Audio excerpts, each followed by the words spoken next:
Michel Husnet, escrime, épée, champion d'Europe cette année en 2010, champion du monde par équipe en 2010 aussi au Grand Palais et troisième en individuel.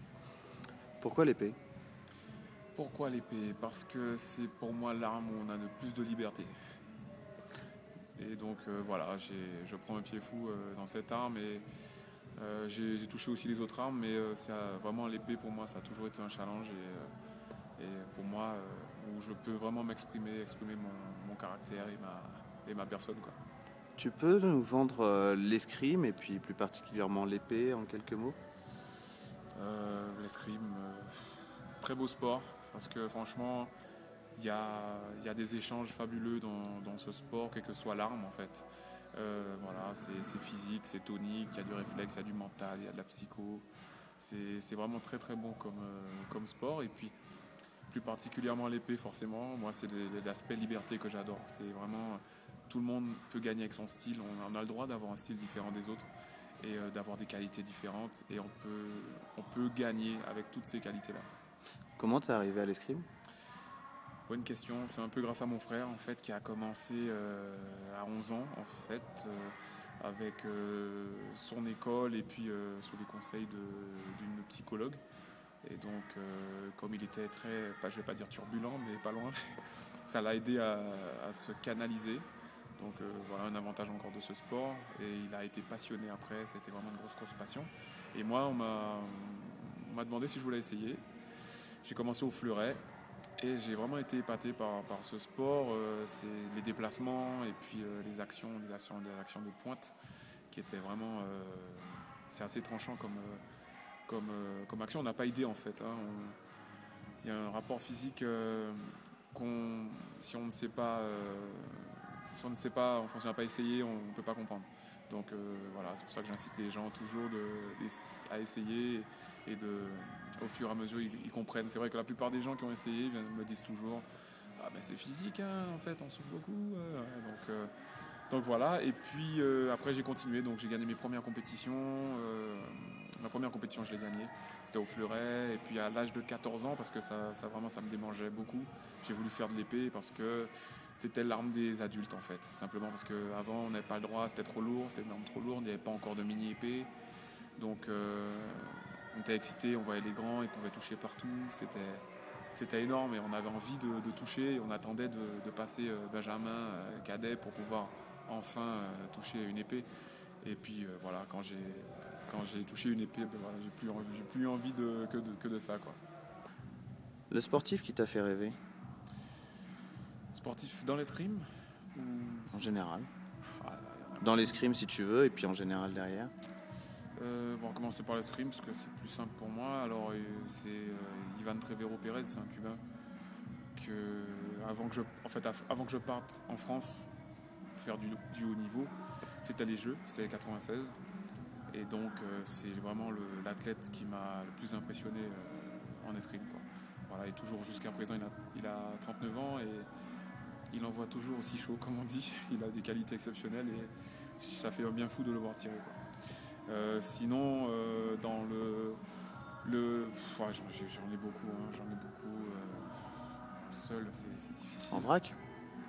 En vrac, allez, disons Thierry Henry, moi je pense que ça résume un petit peu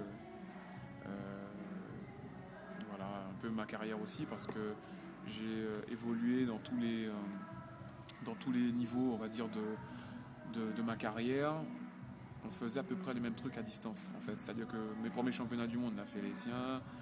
Voilà, en junior, il y a eu cet aspect pour moi qui me permettait un repère aussi pour aller chercher les plus forts, les seniors, les plus grands. Ça m'a aidé à me dire que même si on est jeune, en fait, on peut devenir fort très vite, en fait. Et voilà, c'est un footballeur qui m'a beaucoup plu. D'autant plus que j'ai été footballeur aussi. Donc voilà, et puis bon, il y a beaucoup d'autres athlètes, hein, franchement, Carl Lewis, je pense pas à tout le monde, mais voilà, Carl Lewis, ça m'a beaucoup fait vibrer. Et même une Marie-Josée Pérec, j'en ai pleuré, quoi, c'est des trucs de fou, quoi. Voilà.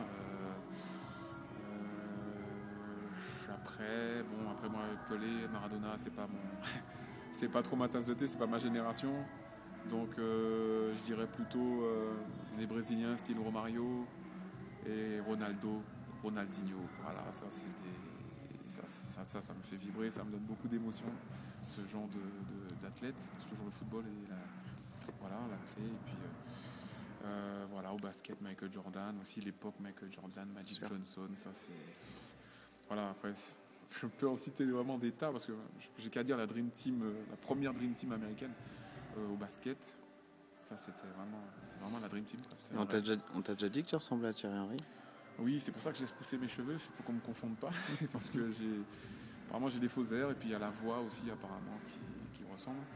Donc depuis que je suis rentré à l'INSEP, on m'appelle Titi à cause de ça, les plus vieux en tout cas ils m'appelaient comme ça. Et puis c'est un petit peu resté. Et donc franchement un gros plaisir ce serait de le rencontrer un jour, d'accord, Thierry Henry, parce que j'ai rencontré Laurent Blanc, j'ai rencontré Ian Thuram. Voilà, c'est des athlètes aussi que j'admire. Et c'est vrai que j'aimerais bien rencontrer Thierry Henry, Nicolas Anelka. J'aimerais bien, c'est des gars de ma génération, donc j'aimerais bien les côtoyer, quoi, et parler avec eux, partager un peu leur expérience.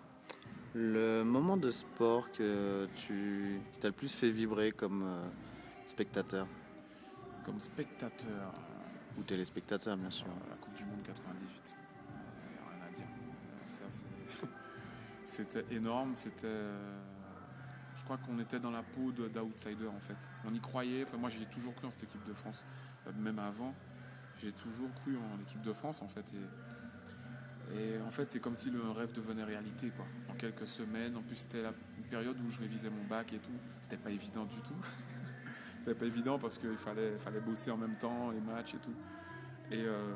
Mais je crois que c'est même pas que la Coupe du Monde. Je crois que c'est le match Croatie-France qui m'a fait le plus vibrer.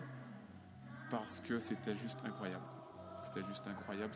Rien ne pouvait nous arriver après ça. Enfin, même, il y a eu des moments le destin, ça existe parce que je pense qu'il y a eu des moments où le destin a parlé, quoi. Dans toute la Coupe du Monde, il y a eu des coups du sort qui font que la France ne pouvait pas être battue, quoi.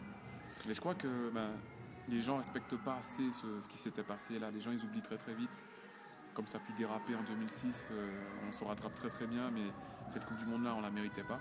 Et puis voilà, 2010 aussi, voilà, les gens ne respectent pas assez ce qui s'était passé en 98 parce qu'on n'avait pas une équipe, avec des joueurs sensationnels comme les Brésiliens, quoi. On avait des bons joueurs, mais voilà, c'est une unité qui a fait qu'on devient champion du monde et ça, c'est très beau.